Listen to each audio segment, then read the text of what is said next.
महाकालीसम्म उपस्थित हुनुभएका देशभरिका तमाम जुझारू पार्टीभित्र न्यायको खोजी गरिरहेका तमाम दाजुभाइ दिदीबहिनीहरूमा जय नेपालको न्यानो अभिवादन गर्दै मञ्चमा आसीन तपाईँ सबैका आशा र भरोसाका केन्द्रबिन्दु आदरणीय दुवै महामन्त्रीज्यू लगायत मञ्चमा आसीन अग्रज नेताहरू, धेरै ढिलो समय नगरिकन म तपाईँका बीचमा दुईटा कुरा मात्रै राख्न चाहन्छु। नेपाली कङ्ग्रेस पार्टीको इतिहासमा दुई पटक मात्रै विशेष महाधिवेशन भयो। 2012 सालमा नियमित महाधिवेशन भइसकेपछि महामानव बिपी कोइराला त्यसको 2 वर्षपछि 2014 सालमा सुवर्ण शमशेर र बिपी कोइरालाले पहिलो विशेष महाधिवेशन गर्नुभयो। त्यसको 1 वर्षपछि भएको निर्वाचनमा नेपाली कङ्ग्रेस पार्टीले 2/3 बहुमत ल्यायो। अब 8 हप्तापछि नेपालमा निर्वाचन हुँदैछ। महामन्त्रीज्यू, तपाईहरु दुईजना देशभरिका नेता पार्टीका कार्यकर्ताले तपाईलाई हेरिरहेका छन्। तपाई विचारको सन्तान नहुनु होला। बिपी कोइराला र सुवर्ण शमशेरको विचारको सन्तान हुनु होला, रगतको सन्तान नभए पनि तपाईलाई धेरै देशभरिका मान्छेहरूले हेरिरहेका छन्। अब आउने 8 हप्तापछि संसदीय निर्वाचन हुँदैछ। तपाईहरुका बीचमा पार्टी एकताको चुनौती त छँदैछ।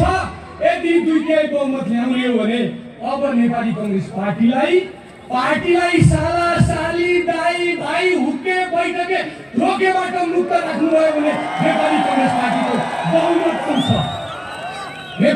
पार्टीको बहुमत आउँछ। त्यतिले मात्रै नेपाली कङ्ग्रेस पार्टीको बहुमत आउँदैन। तपाईहरुका बीचमा पार्टी एकताको चुनौती छँदैछ। मेरो सभापति, मेरो अभिभावक शेरबहादुर देउवा यो पार्टीबाट लिनुपर्ने जित सबै लिनुभयो। अब हामीलाई दिनुपर्ने बेला टाढा टाढा भागिरहनु भएको छ। उहाँलाई पनि तपाईहरुले ल्याउनु छ, एकताको सन्देश दिनु छ। त्यसको कुरा तपाईहरुका बीचमा म विनम्रतापूर्वक अनुरोध गर्न चाहन्छु, भन्न चाहन्छु। अब नेपाली कङ्ग्रेस पार्टीका कार्यकर्ता घन्टीमा, डन्डीमा, घुमाउरोमा, लौरोमा, सूर्यमा, हँसिया हतौडामा कसैले भोट हाल्दैन। त्यसको पनि सङ्कल्प गर्नु छ। त्यसको पनि नेपाली कङ्ग्रेस पार्टीले आजका दिनमा सङ्कल्प गर्नु छ। यसको कुरा अन्तिम कुरा म तपाईहरुका बीचमा भन्न चाहन्छु। यो दोस्रो विशेष महाधिवेशन हो।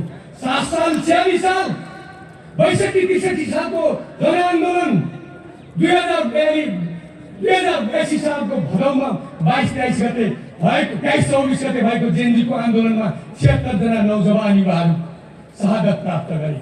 त्यसका मुद्दा नेपाली कङ्ग्रेस पार्टीभित्र 4 वर्षदेखि महामन्त्री द्वयले उठाउनु भएको थियो, जसले समाजमा निराशा बाँडेका थिए। यो मुद्दा नेपाली कङ्ग्रेसका पार्टीका महामन्त्री 2 जनाका मुद्दाहरू थिए।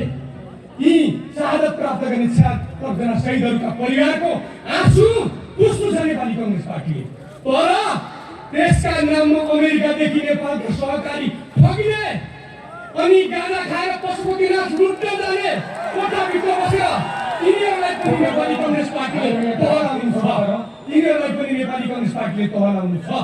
यसको स्वामित्वको, शहीदहरूको सपनाको स्वामित्व लिँदै नेपाली समाजमा निराशा बाँड्ने घन्टी डन्डीहरूलाई पनि तहलाएर नेपालको संविधानलाई जोगाउनु छ, देशलाई जोगाउनु छ। नेपाली काङ्ग्रेस पार्टीका कार्यकर्ताहरूको शिर उच्च राख्नु छ र शेरबहादुर दाइलाई पनि सँगै लिएर जाने हाम्रो चुनौती छ।